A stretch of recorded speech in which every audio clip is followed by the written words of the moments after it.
Hey there, it's Mike. I haven't done a video in a while, but I thought I'd do one now. With everything that's going on, you're looking at it's late April, April 21st or 22nd. I'm losing the track of what day it is. And while I do my best to honor social distancing and wear my mask when I'm around, in an enclosed environment or around people, I also feel the need to pass the time by, going for rides in my car, going to grab a Coke and just chilling out. And I like to go for walks, especially as the weather starts to turn for the best. I go to places I haven't been in a while or have been, and even places I haven't been. Well, today I'm at Station Nightclub Memorial Park. I think that's what's. I don't know if that's the exact wording. Sorry. And I was just kind of thinking. Oh, someone left the flower.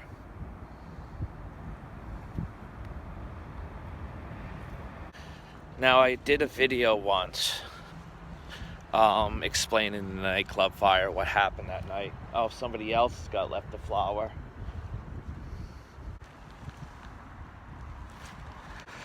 I'm going to tell you a little story. Her name is Linda Z.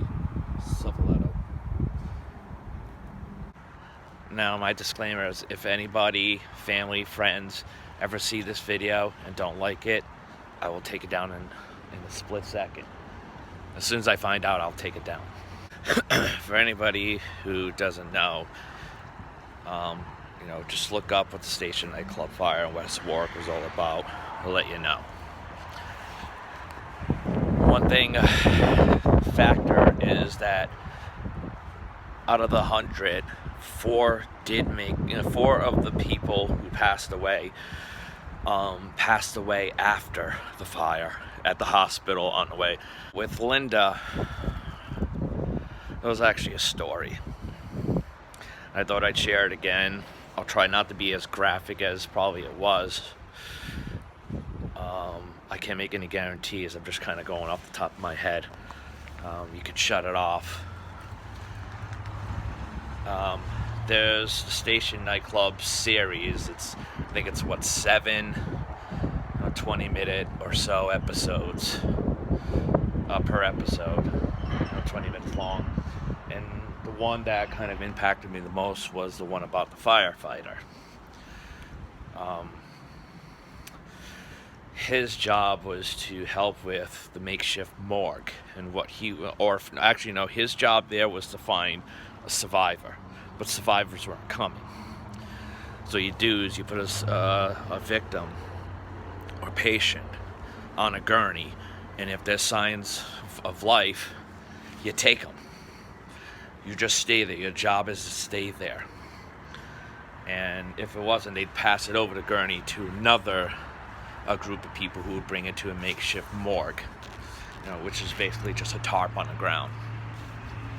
One of them that passed was Linda, and the partner that the firefighter was working with said, I think it's breathing, because at that point she was so badly burnt, it was tough to tell if it was a male or a female. Hair is gone, it's just, and the guy dismissed it because, it's cold out. You think it's breath that's blowing out, but it could just be the heat escaping or stuff like that. So you see all the smoke. So it looks like they're breathing. Come to find out, she was still alive. Because she just kind of let out a sound. Because I don't know if somebody said something to the effect of like, well, this one's dead, so where to go. Although I think maybe now thinking about the story also was that they placed her on another, in the makeshift, and notice that she was still alive. If I'm wrong, please put it in the comment section. I'm going off the top of my head.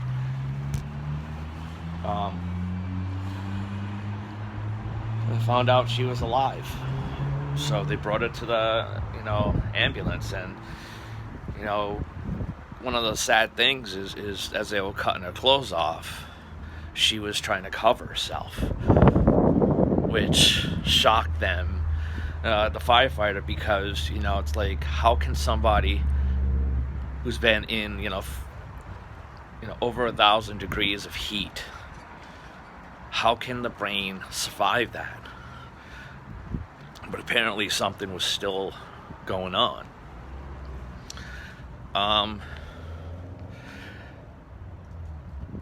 And the other thing that the guy said that was, I don't fault him at all.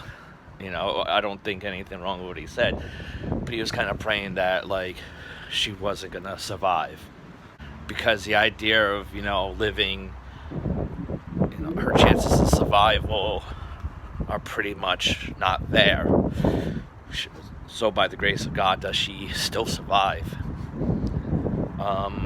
It didn't clarify 100% if she died on the way or while she was at the hospital. But I'll try to keep this short. Coming to the station, I always, kept it at bay because I'd never been to the station. I never met these people. I never, never let it in. I just never let it in. I knew what it was. I knew it was a tragedy. It wasn't until I came till it really hit me. And I got it. I got it, finally. I mean, it's not like I didn't get it. It was just that it sunk in. And I said from time to time that a tragedy is like dropping a rock in a lake.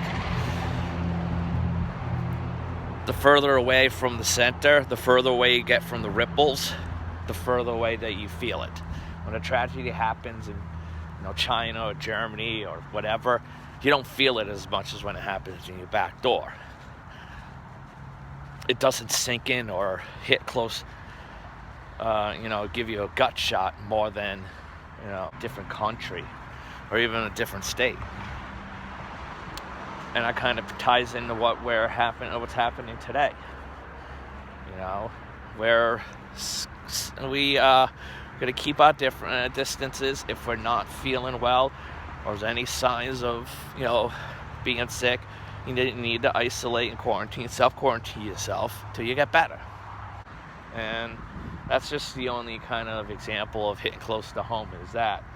The Station Nightclub, you start meeting people who were victims, survivors. I mean, you know what I mean. Survivors. You start to meet them. You start to, hear stories about friends of yours that are like, oh yeah, I used to play at the station, and And then I have the story of how I came in possession of a guitar from one of the members who played in the opening band Fathead,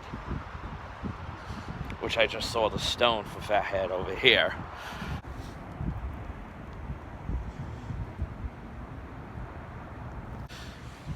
Now there's a Steve Mancini. Actually, Steve Mancini's right here. Hold on. Steve Mancini. He just plays guitar for Fathead. No.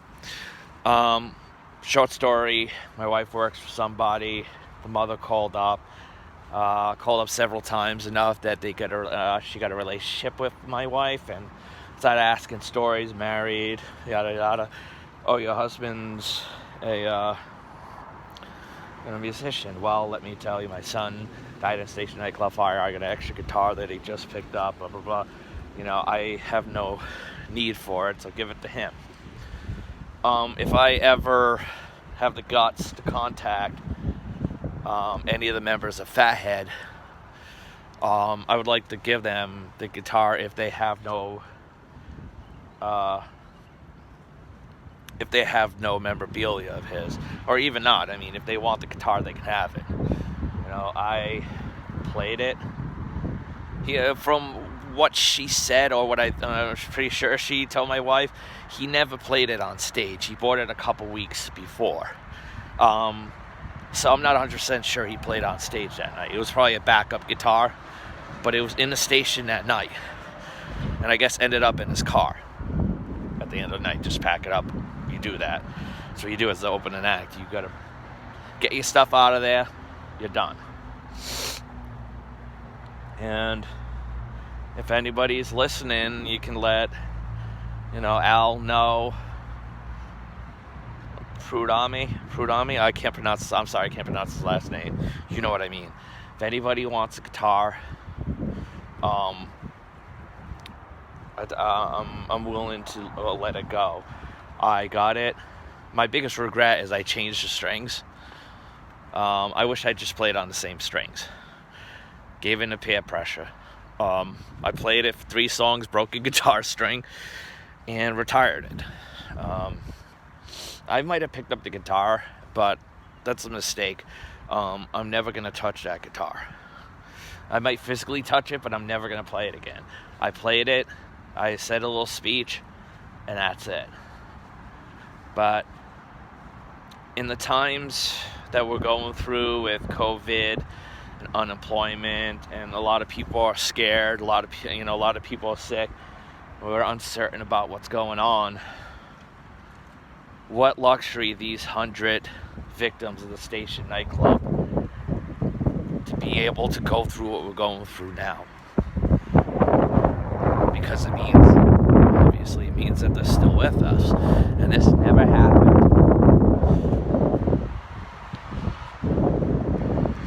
I want to do something, and I hope it's not considered disrespectful.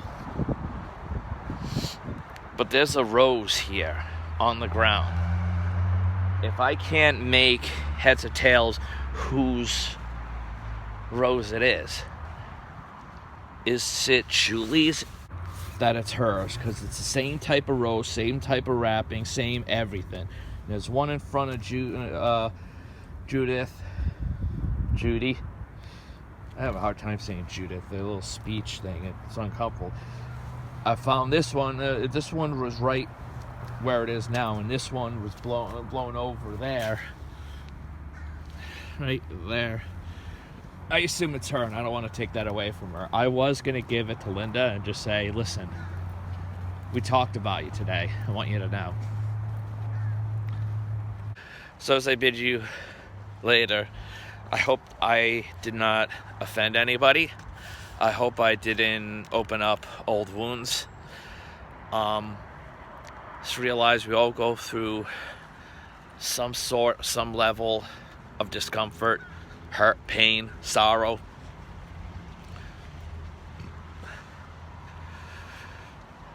And the luxury that these 100 victims of station fire and their families would have to know at least they would go through it together. You'd have Linda home, you'd have Victor Starkholm, you'd have Dennis Smith, you'd have Rebecca Shaw, you'd have all these people home with their parents, their loved ones, their kids. And of course I would trade that for what's going on now. I would definitely wish them to go through what we're going through now, because it means they're here. And as I said, hope nobody got offended, hope nobody was hurt. And if anybody has an issue, not with how I covered it, but that I did it, let me know and I will remove it. So remember to make a wish, do as dreamers do. And I have many wishes and dreams. What's yours? Bye.